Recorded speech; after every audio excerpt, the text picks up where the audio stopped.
সামরিক শক্তির পরিচয় দিয়ে চীন তার ষষ্ঠ প্রজন্মের স্টেলথ বিমান সামনে এনেছে, যাকে কেন্দ্র করে গোটা বিশ্ব চমকে গিয়েছে। বেজিংয়ের এই পাওয়ার প্লের সামনে ভারত তার পঞ্চম প্রজন্মের fighter jet advanced medium combat aircraft নিয়ে ভারত স্বনির্ভরতার কথা বলছে। চীন তার ষষ্ঠ প্রজন্মের স্টেলথ বিমান সামনে এনেছে, যার ডাকনাম হোয়াইট এলিফ্যান্ট।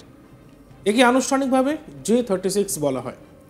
পরীক্ষামূলকভাবে এই ফ্লাইট ওরা দেখে গোটা বিশ্ব যেন অবাক হয়ে গিয়েছিল। লেজবিহীন ডেল্টা উইং দিয়ে ডিজাইন করা হয়েছে এই স্টেলথকে, যার সহনশীলতা অনেক বেশি এবং দীর্ঘ পরিসরের ক্ষমতাও বেশি, যা ভারতকে আলাদা একটা মাত্রা এনে দিচ্ছে।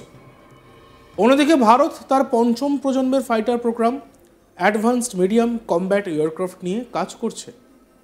এটা প্রতিরক্ষা স্বনির্ভরতার ক্ষেত্রে ভারতের একটি বড় পদক্ষেপ বলে মনে করা হচ্ছে। ভারতের উন্নয়নমূলক চ্যালেঞ্জের হাইলাইটসগুলির সঙ্গে চীনের ষষ্ঠ প্রজন্মের অগ্রগতির একটা বিষয় রয়েছে। চীন জলে নামিয়েছে একটি বিশাল টাইপ 076 অ্যাম্ফিবিয়ান অ্যাসল্ট শিপ, যা কার্যত একটি হালকা এয়ারক্রাফট ক্যারিয়ার। একই সময় পরীক্ষামূলক উড়ান চালানো হয়েছে তাদের নতুন KJ-3000 আর্লি ওয়ার্নিং এয়ারক্রাফটের, যা চীনা প্রযুক্তিতে তৈরি উন্নত জেট ইঞ্জিন WUS-20 দিয়ে চালিত। সামরিক বিশেষজ্ঞরা বলছেন এই তিনটি পদক্ষেপ চীনের প্রতিরক্ষা ক্ষেত্রে নতুন যুগের সূচনা করতে পারে। শুধু তাই নয়, ভারতের জন্য এই সাফল্য গুরুত্বপূর্ণ কৌশলগত বার্তাও বয়ে আনছে। চীনের ষষ্ঠ প্রজন্মের ফাইটার জেট নিয়ে এবার আপনাদের কিছু কথা বলি। J-36 এর আকৃতি অনেকটা হীরের মতো। অন্য দেশে র্যাডার এড়ানোর ক্ষমতা রয়েছে এই বিমানের। মানববিহীন এটি উঠতে পারে, এই প্লেনটি মানববিহীনভাবে উঠতে পারে। ষষ্ঠ প্রজন্মের যুদ্ধবিমান কতটা শক্তিধর? ষষ্ঠ প্রজন্মের যুদ্ধবিমান বলতে বোঝানো হয় এমন একটি এয়ারক্রাফট যা সমস্ত যুদ্ধ বিমানের তুলনায় প্রযুক্তিগতভাবে অনেক উন্নত। এর সম্ভাব্য বৈশিষ্ট্যগুলির মধ্যে রয়েছে স্টেলথ প্রযুক্তি, অত্যন্ত উন্নত স্টেলথ সিস্টেম যা রেডারে ধরা পড়ার সম্ভাবনা প্রায় শূন্যে নামিয়ে আনে। হাইপারসনিক গতি, সাধারণ ফাইটার জেটের তুলনায় অনেক দ্রুত গতিতে উঠতে সক্ষম। AI পরিচালিত সিস্টেম, বিমান পরিচালনায় কৃত্রিম বুদ্ধিমত্তা বা AI এর সাহায্যে আরও দক্ষতা অর্জন। নেটওয়ার্ক যুদ্ধ, বিমানটি অন্য ড্রোন, স্যাটেলাইট এবং স্থলসেনার সঙ্গে সমন্বয়ে কাজ করতে পারে।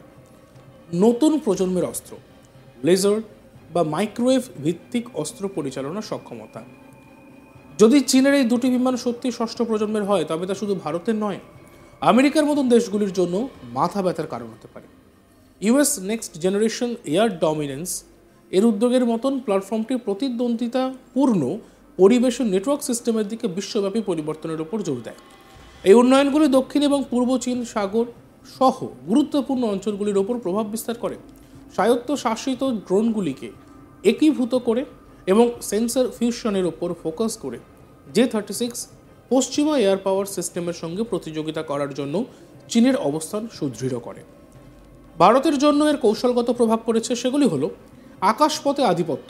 ষষ্ঠ প্রজন্মের ফাইটার জেট থাকলে চীনের আকাশপথে আধিপত্য আরও বাড়বে। ভারতীয় বায়ুসেনার কাছে রাফাল বা Su-30 MKI এর মতন চতুর্থ প্রজন্মের যুদ্ধ বিমানগুলির পক্ষেই নতুন চ্যালেঞ্জ মোকাবিলা করা কঠিন হতে পারে।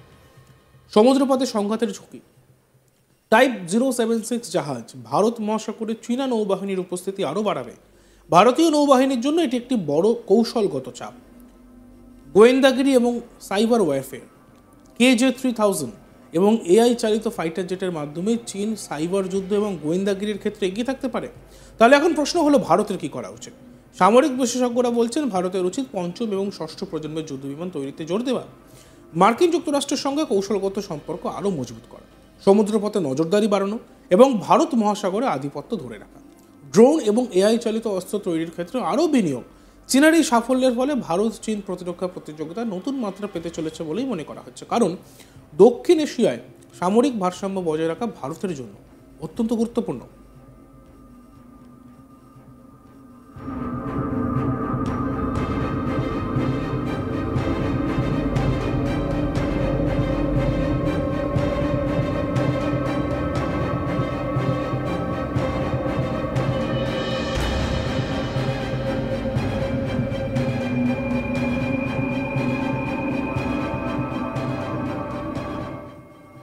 দেখতে থাকুন আজ তক বাংলা।